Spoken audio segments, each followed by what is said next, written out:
ពីថ្ងៃចប់នេះហើយ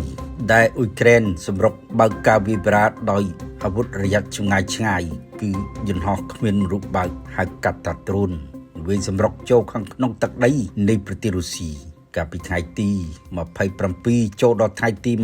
28កក្កដាអ៊ុយក្រែនបង្ហោះដ្រូនដល់ទៅជិត400គ្រឿងវាយប្រហារតំបន់នៅទីក្រុងមូស្គូ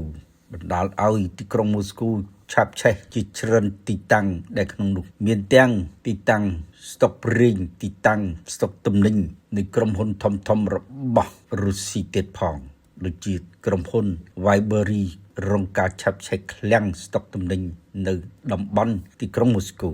នៅថ្ងៃទី29កក្កដានេះអ៊ុយក្រែនបើកការវាយប្រហារវងដ្រូនរាប់រយគ្រឿងថែមទៀតចូលទៅតំបន់ជាច្រើនក្នុងទឹកដីរបស់រុស្ស៊ីដែលក្នុងនោះឃ្លាំងស្តុកទំនិញដ៏ធំបំផុតនៃក្រុមហ៊ុន Vibery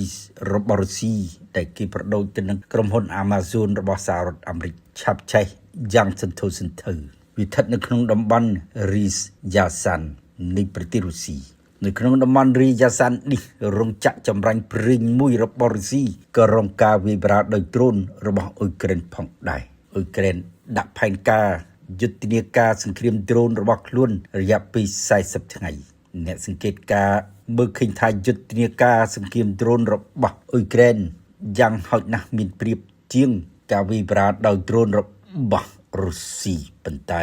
អ៊ុយក្រែនមិនអាចប្រៀបធៀបនៃការវាយប្រហាររបស់រុស្ស៊ីដែលរុស្ស៊ីប្រើប្រាស់មីស៊ីលបាល់លីស្ទិកគឺអ៊ុយក្រែនអត់ទាន់បាញ់មីស៊ីលបាល់លីស្ទិកកម្រិតធ្ងន់ណាមួយចូលដល់ទីក្រុងមូស្គូនៅឡើយនោះទេតាមមន្ត្រីរបស់អ៊ុយក្រែនការវាយប្រហារដោយមីស៊ីលបាល់លីស្ទិក FP7 AP9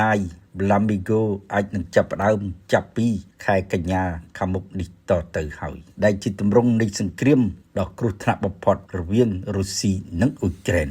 ខាងក្រុមនេះគឺជាសេចក្តីប្រែសម្រួលបន្ថែមទៀតដល់ក្រុម 7 Info ដែលមានដូចតទៅនេះយន្តហោះគ្មានមនុស្សបើករបស់អ៊ុយក្រែនបានវាយប្រហារគោលដៅច្រើនកន្លែងនៅក្នុងទឹកដីរុស្ស៊ីនៅថ្ងៃទី29កក្កដារួមមានរោងចក្រចម្រាញ់ប្រេងបញ្ជាមណ្ឌលដឹកជញ្ជូនដែលជាកម្មសិទ្ធិរបស់ក្រុមហ៊ុនលក់រាយតាមអ៊ីនធឺណិតធំជាងគេរបស់រុស្ស៊ី Valbery ខណៈដែលទីក្រុងគីវពង្រីកយុទ្ធនាការវាយប្រហារចម្ងាយឆ្ងាយរបស់ខ្លួនដែលមានគោលដៅបង្កើនសម្ពាធលើទីក្រុងមូស្គូឲ្យចរចាបញ្ចប់សង្គ្រាមបន្ទាប់ពីសង្គ្រាមជាង4ឆ្នាំយោងតាមបណ្ដាញត្រួតពិនិត្យរបស់រុស្ស៊ីនិងអ៊ុយក្រែនមជ្ឈមណ្ឌលដឹកជញ្ជូន Valbery នៅក្នុងតំបន់ Ryazan ត្រូវបានរងការវាយប្រហារដែលត្រូវបានគេរាយការណ៍ថាជាការវាយប្រហារយ៉ាងហោចណាស់លើកទី10ហើយលើទីតាំងក្រុមហ៊ុនលក់រាយទំហំធំដូចជា Amazon របស់រុស្ស៊ីនេះក្រុមហ៊ុនបានដឹងតាមរយៈការបង្ហោះនៅក្នុងបណ្ដាញ Telegram ថាបុគ្គលិកនៅក្នុងឃ្លាំងត្រូវបានជម្លៀសទាំងអស់ស្របតាមនីតិវិធីសុវត្ថិភាពហើយមិនមាននៅអ្នកស្លាប់និងរបួសនោះទេ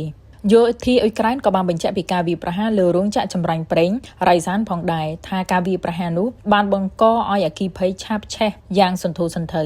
រោងចក្រចម្រាញ់ប្រេងនេះគ្រប់គ្រងដោយក្រុមហ៊ុនរដ្ឋ Rosneft ដែលជារោងចក្រចម្រាញ់ប្រេងធំជាងគេបំផុតមួយរបស់រុស្ស៊ីដែល 5% នៃសមត្ថភាពចម្រាញ់ប្រេងសម្រាប់ប្រទេសនេះទាំងមូលហើយវាត្រូវបានកំណត់គោលដៅច្រើនលើកច្រើនសារហើយនៅក្នុងការវាយប្រហារពីសំណាក់អ៊ុយក្រែននៅក្នុងខែកុម្ភៈឆ្នាំ2022មកPavel Markov ដែលជាអភិបាលតំបន់ Ryazan បានរាយការណ៍ថា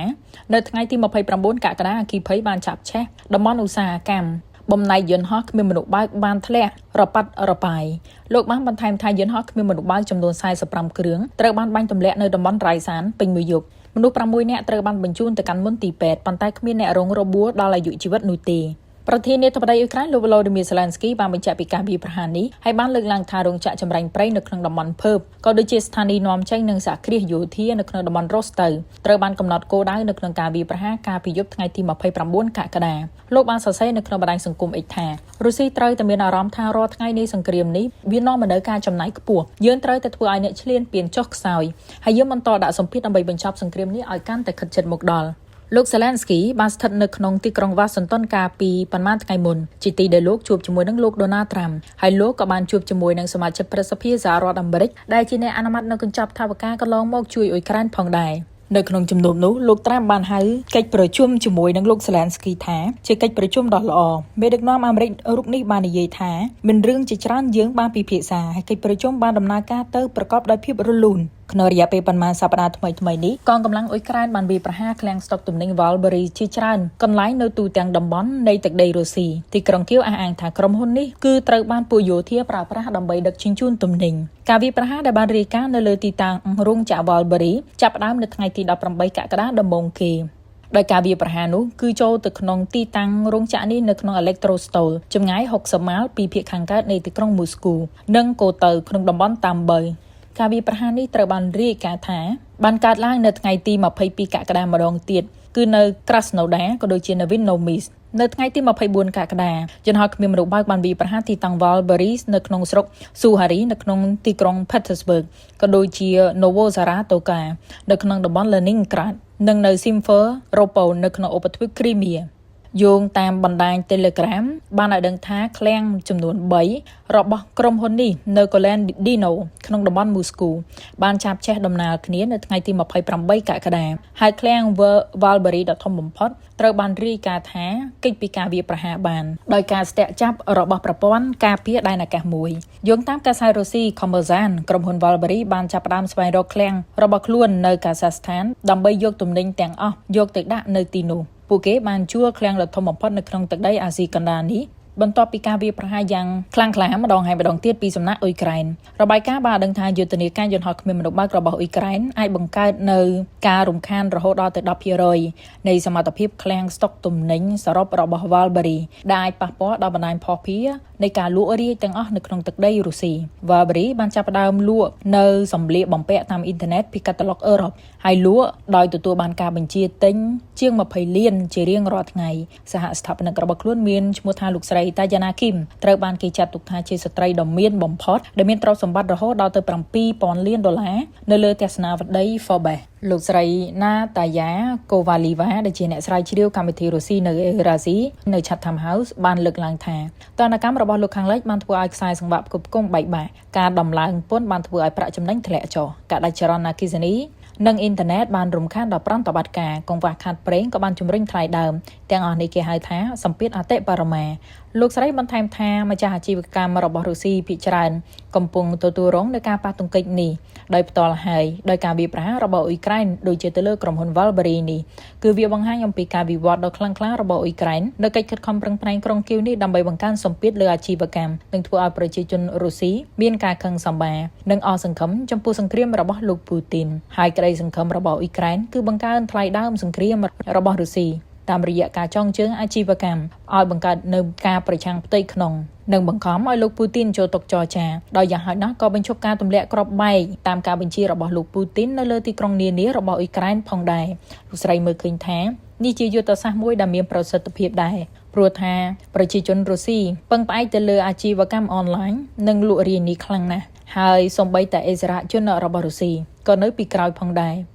លោក Vladimir Putin បានឲ្យដឹងថាឃ្លាំងទាំងអស់នេះហើយត្រូវតែវាយប្រហារដោយសារតែវាមានការជាប់ជំពាក់ជាមួយនឹងការផ្គត់ផ្គង់ដោយកងកម្លាំងរុស្ស៊ីនៅគ្រឿងបន្លាស់យន្តហោះគ្មានមនុស្សបើកឧបករណ៍រុករកក៏ដូចជាគ្រឿងបន្លាស់យោធាផ្សេងទៀតដូចជា Valbury នេះគឺជាក្រុមហ៊ុនលក់រាយតាមអ៊ីនធឺណិតធំជាងគេមួយរបស់រុស្ស៊ីដែលជាក្រុមហ៊ុនយក្សពាណិជ្ជកម្មអេឡិចត្រូនិករបស់សហរដ្ឋអាមេរិកអាចប្រដូចបានគឺ Amazon វាបង្កើតឡើងនៅក្នុងឆ្នាំ2004ហើយមានបុគ្គលិករហូតដល់ទៅ 48,000 នាក់បន្ថែមពីនេះអ្នកវិភាគជាច្រើនបានលើកឡើងថាសេដ្ឋកិច្ចរុស្ស៊ីកំពុងតែងាយរងគ្រោះជាខ្លាំងដោយសារតែទណ្ឌកម្មដ៏ខ្លាំងក្លារបស់សហរដ្ឋអាមេរិកលោក Zelensky បានដឹងថាលោកបានពិភាក្សាអំពីអាជ្ញាប័ណ្ណសម្រាប់ការផលិតប្រព័ន្ធស្ទាក់ចាប់មីស៊ីល Patriot ខណៈដែលប្រទេសរបស់លោកបើកការវាយប្រហារយ៉ាងខ្លាំងក្លាទៅកាន់រុស្ស៊ីនៅក្នុងពេលនេះ Elena Rybakova ដែលជាអ្នកស្រាវជ្រាវជាន់ខ្ពស់មួយរូបទៀតនៃវិទ្យាស្ថានសេដ្ឋកិច្ចអន្តរជាតិ Peterson បានប្រាប់ទៅកាន់កម្មវិធី Europe Edison ឲ្យដឹងថាច្បាប់ទណ្ឌកម្មថាមពលរបស់រុស្ស៊ីមានសក្តានុពលជាឥទ្ធិពលជាសេដ្ឋកិច្ចសម័យសង្គ្រាមហើយអ្វីៗកំពុងតែជំរុញរុស្ស៊ីកាន់តែខ្លាំងនៅពេលដែលអ៊ីរ៉ង់ដែលមានបញ្ហានៅក្នុងការបិទបើកច្រកសមុទ្រអូម៉ូសធ្វើឲ្យតម្លៃប្រេងឡើងថ្លៃខណៈដែលប្រេងក្នុងដៃរបស់រុស្ស៊ីកំពុងតែកើតមាននៅកង្វះខាតដោយសារតែការវាយប្រហាររបស់អ៊ុយក្រែនយ៉ាងចំពោះនោះតួយ៉ាងទីតាំងចម្រាញ់ប្រេងលុកអុយដែលស្ថិតនៅចម្ងាយដល់ទៅ 1,500 គីឡូម៉ែត្រពីទឹកដីអ៊ុយក្រែនក៏រងនឹងការវាយប្រហារក្នុងខណៈដែលមេដឹកនាំក្រុងគៀវបានមានជំនួបជាមួយនឹងមេដឹកនាំសហរដ្ឋអាមេរិកលោក Donald Trump ក្រុងគៀវត្រូវបានគេដឹងថាកំពុងចាត់វិធានការពិសេសនៅក្នុងការដាក់សម្ពាធទាំងផ្នែកយោធាទាំងផ្នែកការទូតនិងសេដ្ឋកិច្ចទៅលើក្រុងមូស្គូនៅក្នុងពេលនេះ